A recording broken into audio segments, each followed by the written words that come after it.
Welcome to Leadership Explored, the podcast where we dive into what it really means to lead in today's world. I'm Ed Schaefer, joined as always by my co-host Andy Siegmund. Here's something that almost every leader may have heard at some point in their career. Someone pulls them aside, a manager, a mentor, a parent, and says, "You're a natural." And it feels like a compliment. It feels like recognition.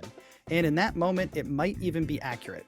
People may follow them, rooms do shift when they walk in, and leading might feel effortless. But effortlessness is not a sign of mastery. It might be the most dangerous gap a leader never sees. This episode is also for a different kind of listener, the one who has never felt like a natural, who plans carefully, works hard at it, and sometimes feels like an imposter next to the person who seems to just have it. We want to say something directly to that person. What you experience as inadequacy is very likely the mechanism by which real leadership is actually built, and the person you're comparing yourself to may not be growing at all. So today we're going to pull this myth apart. We'll start with who it actually harms because the damage is real and specific. Then we'll get into where the belief came from and what the research actually says about how leadership works. And we'll close with one concrete behavior you can practice this week, not as a mindset shift, but as a rep that you can do as a skill. So Andy, when you think about leaders that you've admired most, do you think they thought of themselves as naturals? And does it matter whether you're a natural or not? I think it's kind of a mixed bag. I've definitely worked with more than a handful of folks who I would say were more reluctant leaders. Like it's a thing that they discovered that they were good at and could be effective at, but for whom it wasn't, you know, I graduated from college and I'm gonna try to be a VP. Like it wasn't like that kind of super clear trajectory. I've also worked for more than a handful of leaders who've since moved back into IC roles for various reasons. I've also worked with some who, I think like that was always the trajectory that they planned out for themselves, whether they thought like, oh, I'm a natural for this, or if it was, driven by, a combination of like ego and salary and sense of importance. I think there's a lot of drivers that push it. But I think I've been lucky. Like I've worked with a pretty widespread class of leaders from very extroverted to very introverted, from loud and boisterous to intimate and everything in between. Yeah. I mean, I think for me, the leaders that I admire most or have admired most, I don't think any of them, maybe there's a few, but as far as I can tell, I don't think any of them think of themselves as natural leaders and like they just have it and they don't have to practice or do anything. I think the people that I've seen who do think of themselves as naturals usually don't resonate with me, or I don't really admire their leadership that much. And I do think that it has an impact, like whether you think that you're a natural or not, I do think has an impact, but we'll get into that more as we get into this episode. So let's talk about the cost. I think that this belief of being a natural leader and like, oh, if you are successful as a natural leader, you'll get promoted, and those are who gets into those leadership positions. I do think in a lot of ways that is engineered into the systems that choose leaders. We'll get into that a little bit more, but let's talk about the costs, because I think the damage shows up in three specific places and it creates gaps that can just keep widening. So I'll try to set this up. Like, let's think about someone specific, not a specific person, but like a specific role or experience as we walk through these. A mid-level team lead, maybe they're 3 or 4 years into their first people management role, who got promoted because they were the best individual contributor on the team. I think that this idea of the natural leader tends to hit hardest this type of person, and there's 3 ways it plays out. The first harm is premature promotion without support. Organizations will spot someone who looks like a leader. They might be confident or magnetic or decisive, and then they put them in a role that they haven't been trained for. They don't have any coaching or any other support or scaffolding. And usually there's no manager training or anything like that. So there's just this assumption that this gift of their confidence or their magnetism or their extroversion or whatever will carry them. And for a team lead who's in that position, I think that this idea of needing to be a natural can produce isolation, burnout, and in some ways like under the covers unraveling that the organization doesn't really see coming. The second harm is self-selection. or it was specifically self-selection out. So a qualified person who doesn't think that they're a natural at leadership, they may look at the confident, charismatic person in the room and think to themselves, "That's not me. I'm not that type of person. I shouldn't be a leader, or I need to opt out of leadership roles." And it's not because they lack skill, but it's just because they didn't match that sort of default image or that baseline expectation that a lot of people seem to have about what a leader looks like. And that has a really negative harm, I think, because the organization will lose capability, but they don't even know that they lost out on someone who would potentially have been a great leader, especially if they got a little bit of extra support or training. And then the third harm that I see, and this one I think is a lot more subtle than the other two, is that failure can get misread. So when a leader who believes that they're a natural hits a hard stretch, I don't think that they usually read it as data. I think that it can create a situation where they read it as evidence that maybe they're not what they thought. Because if leadership is about being natural, if it's a fixed gift, then if they're struggling, then maybe that could be an identity threat. And instead of taking it as a learning signal, like this is an area I need to shore up or grow in, it could potentially backfire and become a like, well, I thought I was a natural. This is hard. I must not be a natural. And now they have a judgment against themselves, and that has a risk, I think, of trying to protect themselves. It has a risk of trying to get defensive. They might stop seeking feedback because negative feedback is an indicator that they're not a natural at what they thought they are. So I think that can cause the gap to widen more and more. So Andy, I guess of those three, the premature promotion, self-selection out, or the leader who stops learning because struggle threatens that natural identity, do you think any one of those does the most lasting damage to a team? And why do you think one of them is maybe worse than any of the others? Yeah, I'm sort of torn here because I think the stopping learning and the self-selection out are both really excellent examples. I think the self-selection out might do the most harm to the organization just because you're narrowing the talent funnel. Like self-selecting narrowing out of the talent funnel, which I think is like usually not a great thing overall. And oftentimes I find that leaders who did not necessarily aspire to be leaders end up being the best of them, right? The kind of reluctant leader, I think, is a really strong and powerful archetype.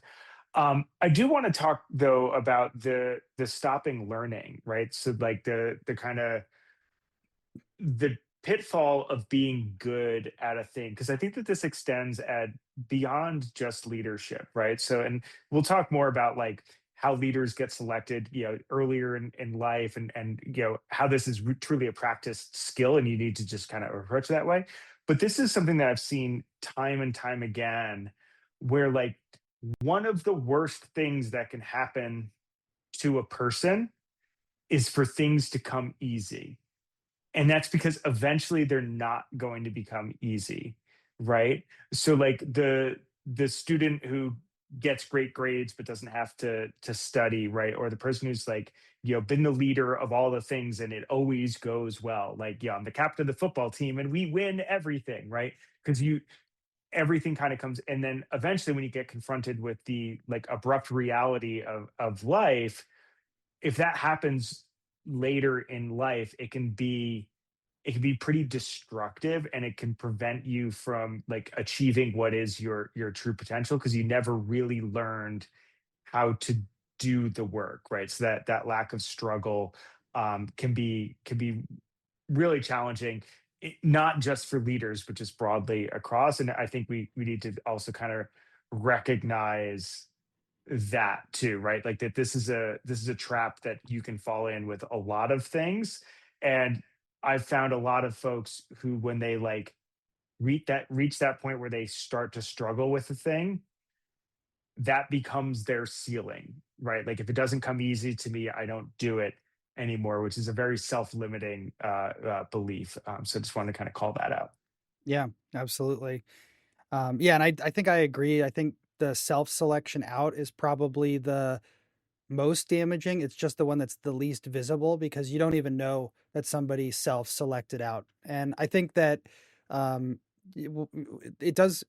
it's almost self-reinforcing in a way, because a lot of organizations, the signal that they use to identify leaders is the same signal that that this myth of the natural leader wants us to believe, right? If they look at confidence or extroversion or presence or like ease at which somebody can speak to someone or those types of things, then other people who might be building their skills and who are really practicing and growing and trying to be the best at what they do, they might get passed over because they're not the natural, or they're not as obvious, they're not as, they're not speaking up as often, or they don't seem as boldly confident.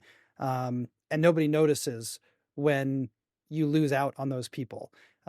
So it does Mhm. kind of reinforce itself. And when an organization doesn't notice what's lost, um, I think that that kind of perpetuates the myth even more, because you self-select out and then you self-select in. You keep having more of those people who have those stereotypical traits that we expect for leaders, and then it just continues perpetuating the myth, like, oh, all the leaders here are like this, therefore I have to be like that to be a leader. Mhm. I'm not like that, I can't be a leader. And but then the people who get pushed into leadership positions, they meet that mold, even if they really aren't that effective as leaders, when you take away the smoke and mirrors and the outward appearance and everything. Mhm. So let's talk about the myth, and where it comes from, and what's actually real behind it. I don't think that it's accidental that it's like this. I think the belief is engineered into the systems that choose leaders. Um, so we can talk about where it comes from, and maybe that'll help us understand a little bit about why people think this. As far as I could find, the roots of this are probably based out of the 19th century great man theory, the idea that history is shaped by exceptional individuals who possess qualities the rest of us just simply don't. There's definitely a lot of people who believe that all the exceptional individuals from history they're known and remembered because they were exceptional, not because they happen to be in the right place or the right time or do the right thing, or make a certain choice at a certain time. So it's almost like authority is inherited. And there's definitely a history too of leadership being a bloodline, right? Like if we think Mhm. back to like dukes and things like that, a lot of times it Yeah. has nothing to do Yeah, the with, the monarchy, the Russian czars, right? yeah, The emperor, right? It's always yeah, firstborn son, hereditary. Um, yeah. yeah. And with that, if you have that belief, then, well, how can someone who's not an aristocrat or comes from a good family, how could they be a great leader when all great leaders come from bloodlines that are great, kind of a thing? So I think that a lot of that history and that baggage from the past has kind of carried forward, and it maps so cleanly onto, back then it mapped very cleanly onto political and social structures of the time and made it sticky, and it's just kind of carried forward to today. And even though great man theory is largely discredited today, there is a lot of cultural residue that has still carried over. If you think about how people talk about CEOs or how we cast leaders in film, how we describe athletic coaches, there's still a lot of language about natural gifts. And that's really just the great man theory, but like a modern version of it that I think in a lot of ways, it's like trying to paint lipstick on a pig, and make it seem like it's a good thing, and we want to default to it without actually having evidence to support it, or any reason to believe that great man theory is true. Mm. So what I think is real, and based on what I could find, some people do have traits that make leadership earlier in life easier. That's certainly true, right? If you just happen to be more charismatic, or if people are more receptive to you for whatever reason, that might make leadership easier. Extroversion usually gets you heard in rooms because you're speaking up more often. Baseline confidence, for a lot of people, confidence reads as competence, even though those are not the same thing. Mhm. And even something like a calm demeanor under pressure can signal safety to a team, and they might glom onto that leader, even if the calm demeanor is not earned, and it's just because maybe the leader doesn't care or doesn't know what's going on or doesn't feel bothered by it. Um, Yeah. but those things can be genuine advantages, but they by themselves are not skills. They are skills that you could practice and learn, but when you do those naturally, they're not really skills.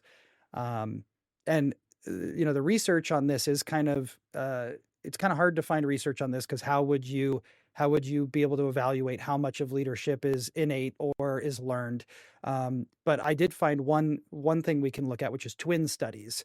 There was a Minnesota twin family study, which is like the original twin study that found that there was differences between twins who had different situations and things like that.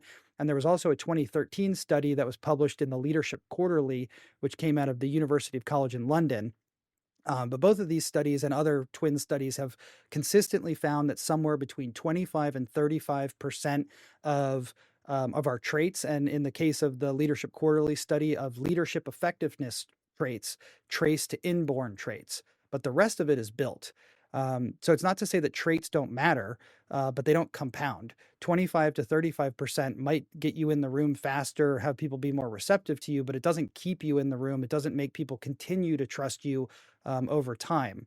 And if you might hear 25 to 35% is innate. Oh, wow, that's kind of a lot. But really, that means that 65 to 75% is not innate. It's stuff that we could learn or grow or practice and build leaders or build leadership in ourselves.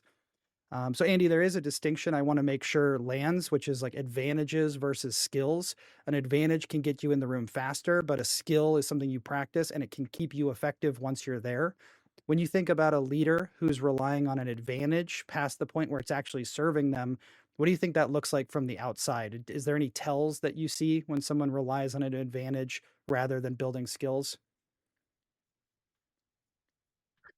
I think more likely than not, you start to see those folks tap out pretty early, right? Or not be able to execute or not be able to get things done.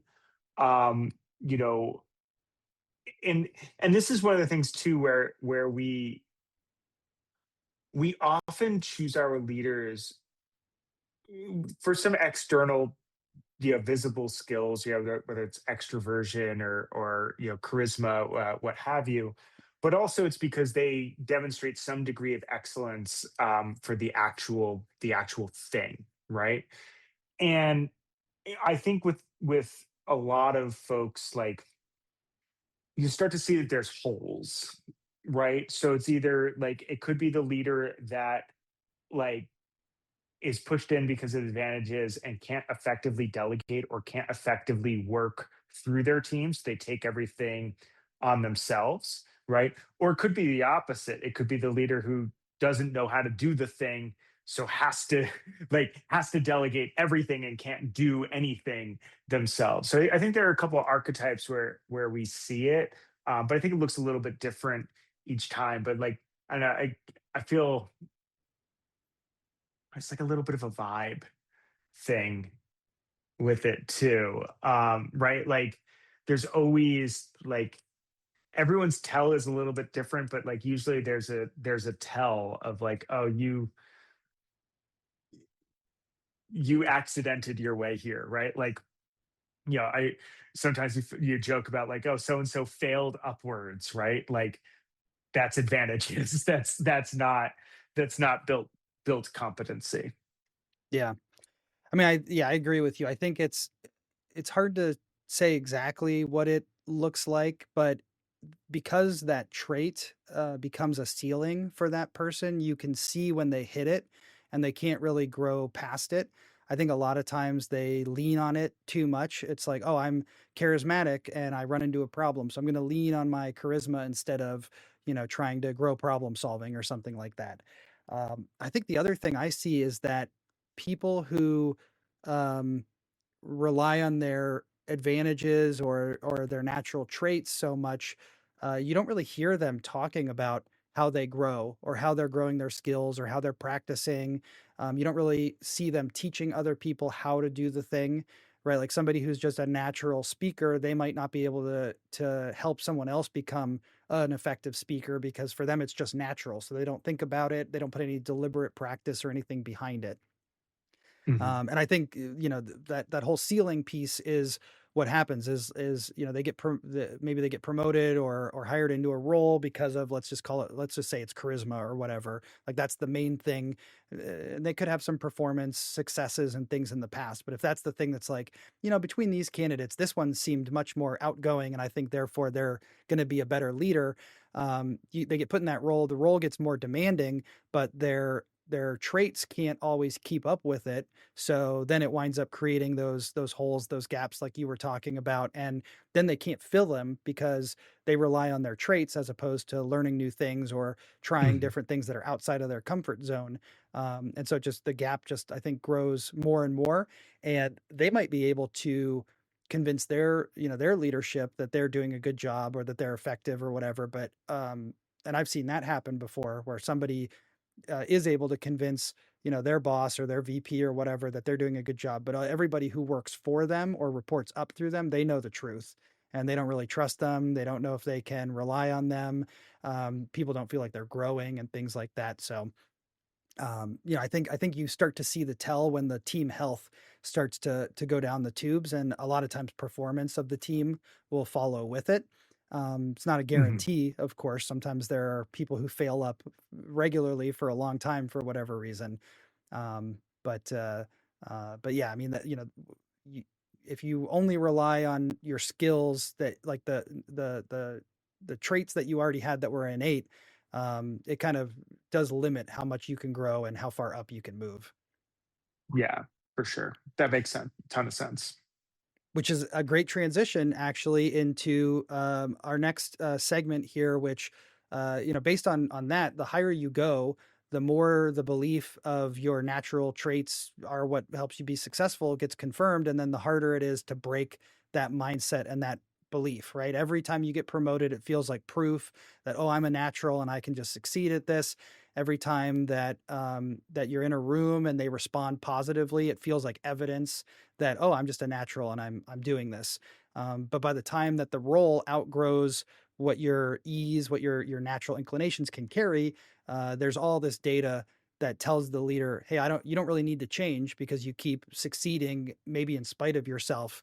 And it creates this reinforcing idea of like, oh, because I was naturally gifted this way, that's what my success is based on, and the data kind of keeps reinforcing. Um, but I think there are specific contexts. So I do want to accept that there are specific contexts where trait-based advantages do dominate. We talk about Mhm. sports a lot, obviously. Like if you have like a little bit better muscle, or you're a little bit taller, or a little bit naturally faster, or whatever, you have a little bit faster reaction time naturally. That's going to give you an advantage. It's the reason, even that, like, I think it's in the World Cup. It's also in the NHL. It depends a little bit regionally, but when if you look on the context of the calendar year, if you're born in the first 6 months of the year, the likelihood of you making it to the big show goes up considerably than if you're born in the second half of the year. And that's because you're just physically more dominant at a younger age, and you get more opportunities because you're always old for your age group and those things. So yeah, these advantages can get construed in all sorts of various ways, but that's like a really kind of funny thing. Like I think if you look at like the Premier League, like most of those birthdays are like from January to June, Yeah. basically, which means that they were always the older half of their class throughout school. Yeah. And in leadership, like if you have some natural inclination to like be a little bit more calm up front, or a little bit of a more natural inclination to think through problems or things like that, maybe you'd be more effective at crisis leadership if you have some of those natural traits. Or when you think about a lot of early stage startups, the founder's conviction is the product, right? It's not the Mhm. startup itself; it's the founder's belief in what they're going to produce. Um, if there's no time for deliberate practice in the field that you're working in, then yeah, having good presence, or having some of those natural traits will help you carry a room. So in those contexts, somebody who is a natural could have a real meaningful edge. But I didn't want to talk about those contexts today because I think that those are almost like the exception that proves the rule about the myth of the natural leader, rather than Mhm. evidence that there is a lot of natural leaders. I really wanted to talk today about sustained leadership, the kind of leadership that you are doing across years, across team sizes, across roles that keep changing. And I think that's where the trait advantage runs out, and the practice like the advantage of practice becomes really the main thing that we need to think about, and the thing that's going to help us grow. So now that I got that out of the way, I wanted to talk about the like fixed identity and growth. So Carol Dweck, for anybody who hasn't read any of her work, she's done a lot of work on fixed versus growth mindset. A lot of times this is applied to intelligence or athletic ability, but it does map directly onto leadership. Um, Fixed leadership identity sounds like I'm a natural. Leading comes easily to me. If I'm struggling, something is wrong. And anytime there's a struggle, it becomes a threat to identity and not information about leadership craft. So a leader with fixed identity will have specific things that happen under pressure. Like we said earlier, they might stop seeking feedback. Feedback could imply there's a gap. They might protect their image instead of improving their practice. So that's all fixed mindset stuff. And that's, I think, what you were starting to talk about earlier, Andy, is like Mhm. fixed mindset is like all these traits are innate. They're what I have. If I can't accomplish something, it's because I don't have the skills, or I don't have the traits that I need to be able to do this. And someone else who has those traits is going to be more successful.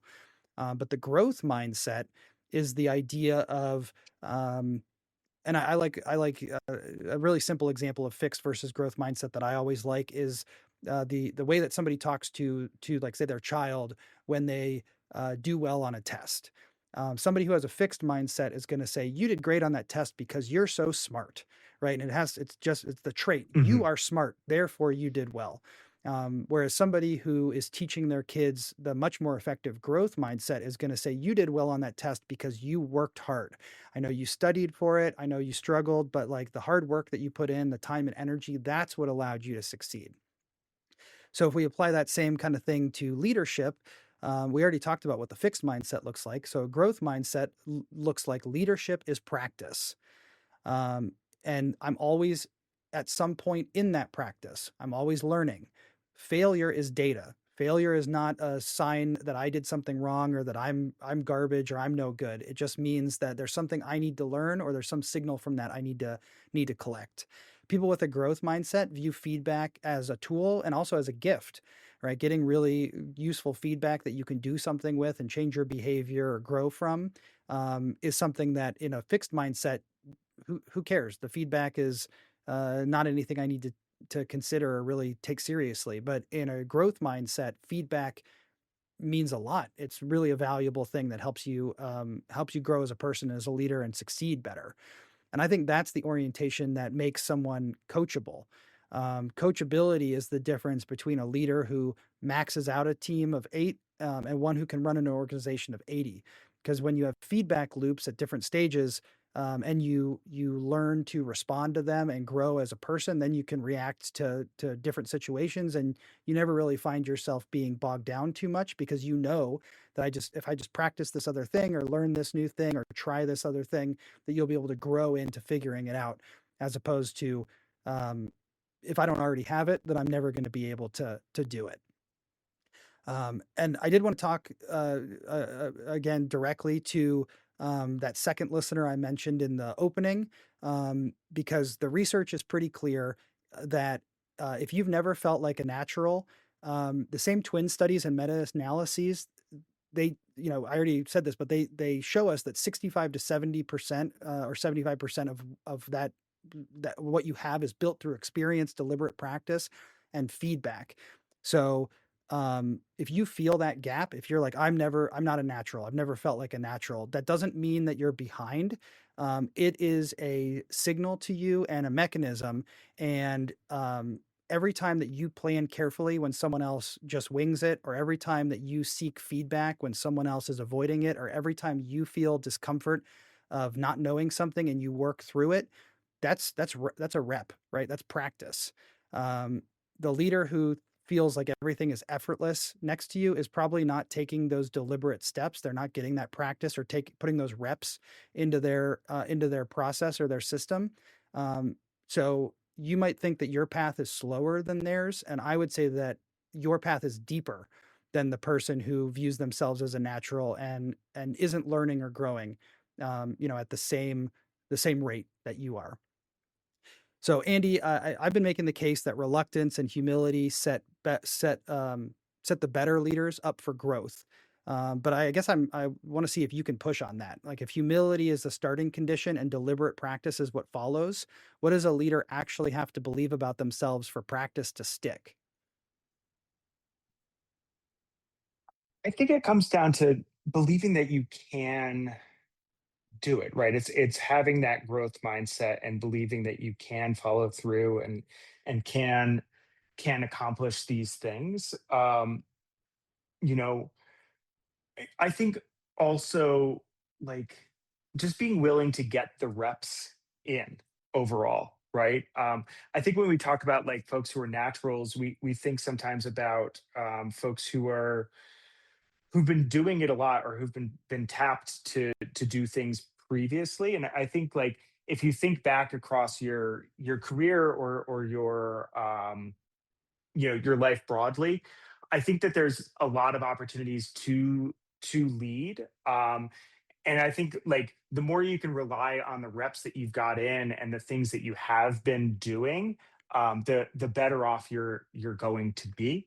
And I think that's really where it comes down to, right? So like leaning on proof, leaning on what you uh, have done. Yeah.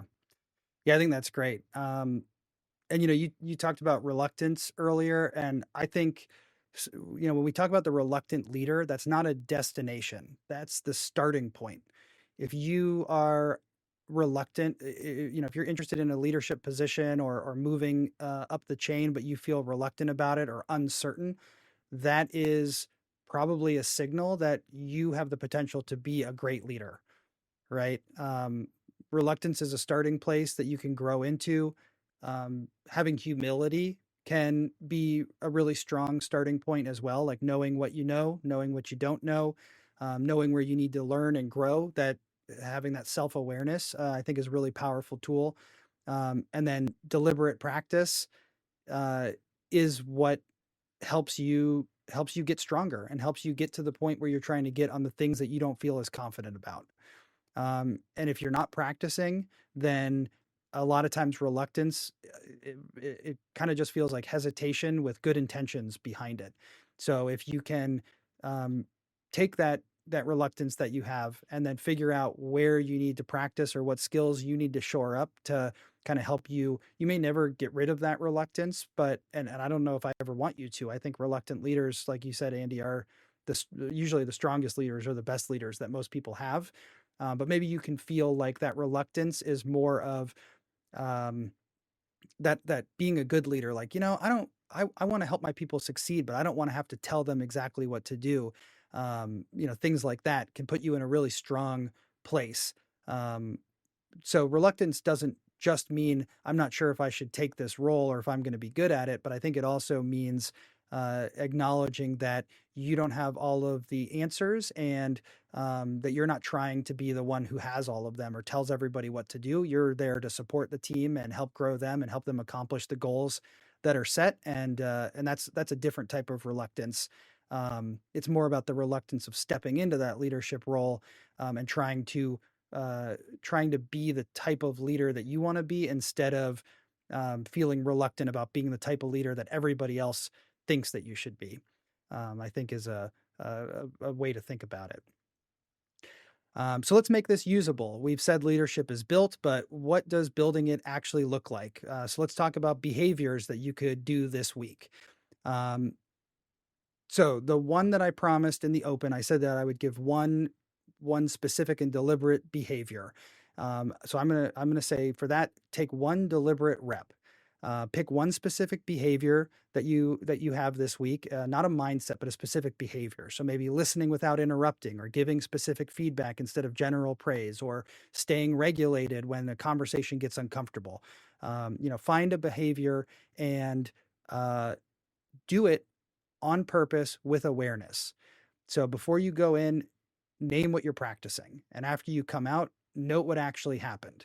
Like we said, the difference between a natural leader and a leader who's or a natural and a real leader is the rep count. So this gives you reps. This is a way to practice. Pick something that you think that you could do better or be more deliberate about, and then pick that behavior and just intentionally practice it. And this will apply whether you think you're a natural or not. The rep will help you build the skill either way. The other thing I do have a couple others, but one other one I wanted to throw out early on is to figure out what your coasting zone is.